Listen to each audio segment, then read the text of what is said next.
Estamos en comunicación con dos amigos, el diputado nacional Luciano Laspina, el economista profesional Federico Furiase. Vamos a hablar con Federico primero. Federico, ¿cómo estás? Buen día. Estrenando consultora, comentame un poquito en dónde estás trabajando ahora. Sí, ¿qué tal? Un placer como siempre. Estamos con Luis Caputo, Santi Bausili, junto con Martín Botier. Hicimos el pase a Anker Latinoamérica, así que muy, muy contentos con este desafío. Bueno, y que tengan mucha suerte con este nuevo emprendimiento que están llevando adelante y muchos amigos. Y Muchas gracias. preguntarte, ayer cuando abrí digamos, el informe diario del Banco Central, me encontré con una emisión de 90.000 millones de pesos del día 25 de junio, esto es informe atrasado, y un poco la primera pregunta era ¿cómo estás viendo este movimiento en los distintos tipos de cambio? Y parece que vuelve la emisión. ¿Cómo estás viendo este momento monetario y cambiario de la Argentina? Bueno, clave, ¿no? Primero, decir que la base monetaria hasta junio venía prácticamente planchada en términos nominales, lo que implica un ajuste en términos reales muy fuerte, y era la contrapartida de un banco central que venía esterilizando fuerte, por eso hay un crecimiento muy fuerte de los pasivos remunerados, las LELIQs y los pases pasivos, para mantener esa base monetaria prácticamente planchada y no tener mayor presión en la brecha cambiaria. Lo que pasa en junio, hubo un desarme de esos pases pasivos de los bancos porque usaron los pesos para entrar a las licitaciones de bonos del Tesoro que pueden ser usados como encajes remunerados, por un lado.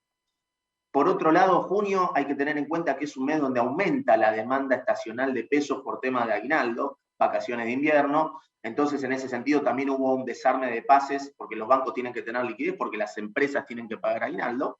Y el tercer factor de expansión, este que vos nombrás de 90.000 millones de pesos, hubo un cheque del Banco Central al Tesoro, un financiamiento monetario en términos de transferencia de utilidades, para financiar lo que tiene que ver con la caja del Tesoro. Con lo cual, hay un aumento en la emisión, venías de una base monetaria planchada, pero también hay que tener en cuenta que hay un aumento estacional en la demanda de pesos y lo que hay que monitorear muy de cerca es cuando ese aumento estacional en la demanda de pesos se empiece a dar vuelta en julio-agosto, hay que estar muy atentos a qué hace el Banco Central para retirar el excedente de pesos en un segundo semestre donde está cambiando la película, ¿no? El primer semestre el Banco Central estaba comprando dólares porque había liquidación fuerte de la cosecha gruesa, con un tipo de cambio que se movía al 1 o 1,5% en los últimos meses, y ahora estamos entrando en una película donde empieza a aflojar la liquidación de la cosecha gruesa, donde el mercado empieza a tomar cobertura en contado con liqui, y donde se acercan las elecciones y eso genera incertidumbre macroeconómica y tensión, dado que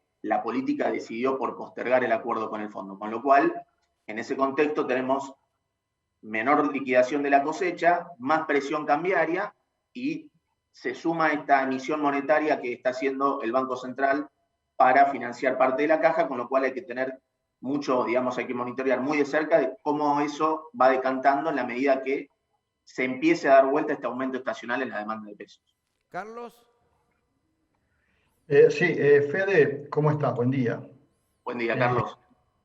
Más allá de los grandes números, yo acabo de recibir una información que quería chequearla tanto con Salva como con vos, incluso Luciano nos está escuchando. ¿Es cierto esta información que me acaba de llevar? El sueldo promedio en la Argentina es 25.284 pesos. Y me dicen, el sector más bajo tiene un sueldo promedio de 14.300 pesos, el intermedio 40.088, 102.197 pesos para el más alto, los varones 48.570 en promedio y las mujeres 36.123 pesos. Un país en estas condiciones, ¿cómo lo sacás adelante? Bueno, el problema de eso es, Perdón, y sumado a eso, un gobierno que cree que cerrando las exportaciones de carne se soluciona el problema. bueno, ese es el problema estructural de la Argentina, porque ese problema que vos estás marcando tiene que ver con el problema de la inflación. Tener una inflación de 3-4% mensual, que es el ritmo de inflación que países vecinos como Brasil, Chile, Colombia, Paraguay tienen recién en año y medio. Y el problema de la inflación que está detrás de del problema del poder adquisitivo y del problema de la distribución del ingreso, la inflación es el peor de los impuestos, el más regresivo, tiene que ver con una economía, con una sociedad, mejor dicho, y esto Luciano lo va a saber decir mucho mejor que yo, una sociedad que no encontró el consenso político para crear las condiciones económicas para bajar la inflación. Digo, todos sabemos lo que hay que hacer para bajar la inflación. Económicamente se sabe lo que hay que hacer. Pero Argentina no encontró el consenso político para tener reglas claras, para tener instituciones, para tener un programa macro razonable más allá del gobierno de turno y que eso permita, digamos, junto con un plan de estabilización, anclar expectativas e ir bajando la inflación gradualmente, ¿no? La inflación no se baja ni solamente con la tasa de interés, cuando tenés un problema fiscal, como le pasó al gobierno anterior, ni se baja con control de precios.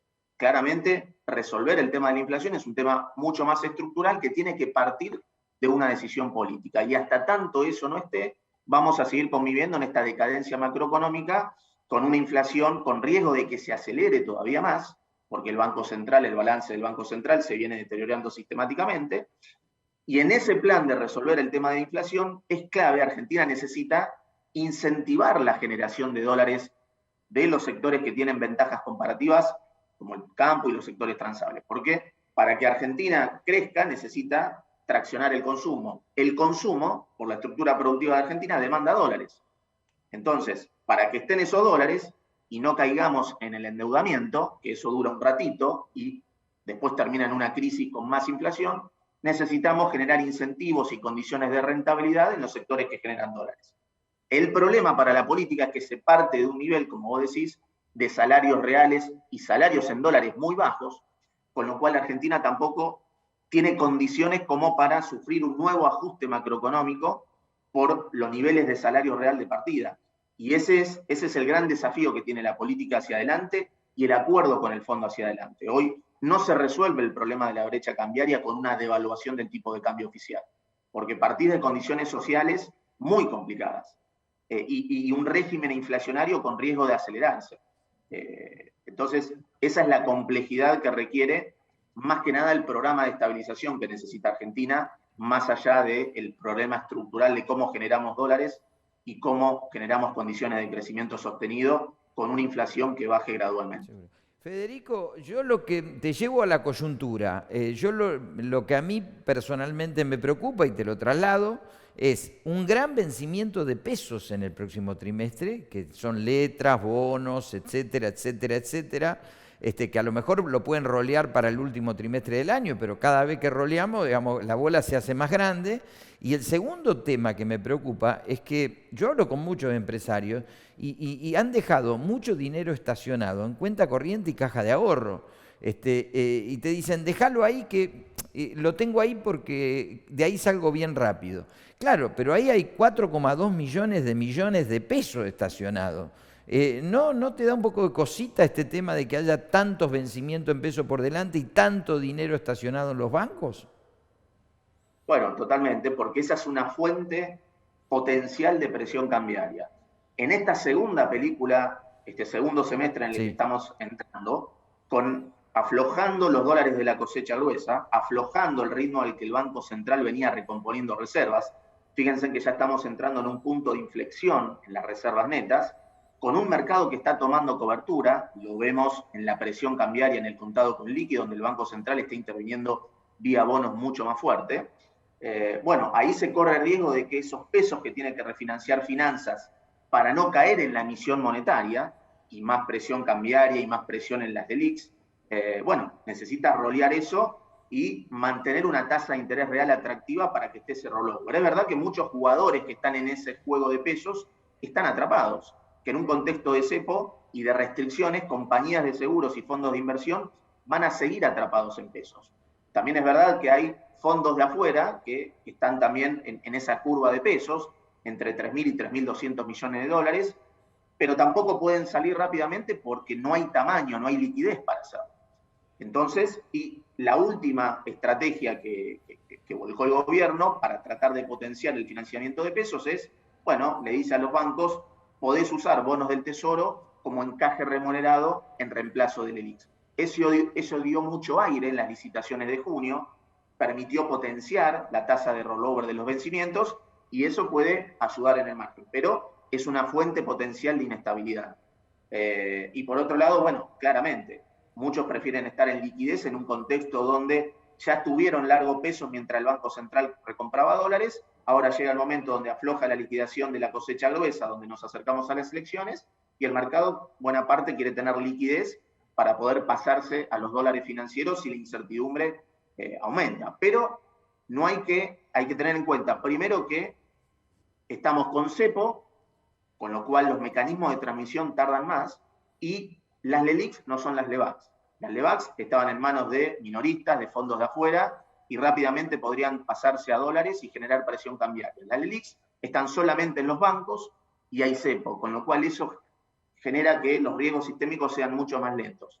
El Banco Central tiene casi 7.000 millones de dólares en las reservas netas, y eso le da cierta espalda para vender contado con liqui vía bonos. La posición en futuros del Banco Central fue 0 en mayo, con lo cual también tiene espalda para vender en ROFEX, con lo cual yo creo que más allá de esta tensión, el gobierno tiene cierto margen para llegar a noviembre en este plan electoral que es vacunas, plata en el bolsillo de la gente, se ve con la convalidación de paritarias en 40-45, pero llegar con el dólar anestesiado. Si no, no sirve esa ecuación macroeconómica que necesita la política frente al año electoral. Pero claramente es un riesgo que hay que seguir muy de cerca. Frente a esta tensión cambiaria, el gobierno eligió volvió los llamados a las ALICs. No me extrañaría que vuelvan más restricciones. Lamentablemente el camino sería reforzar, condiciones para generar expectativas en términos de un acuerdo con el fondo, pero por ahora ese no es el camino, ¿no? La política en un año electoral no va a acelerar la negociación con el fondo si el mercado no lo fuerza a hacer. Seguro. Federico, te agradecemos mucho esta participación. Sabemos que estás con mucho compromiso, pero siempre está firme con nosotros. Y nuevamente renovamos los augurios de crecimiento en la nueva consultora. Muchas gracias. Muchísimas gracias, un placer, como siempre, y a disposición.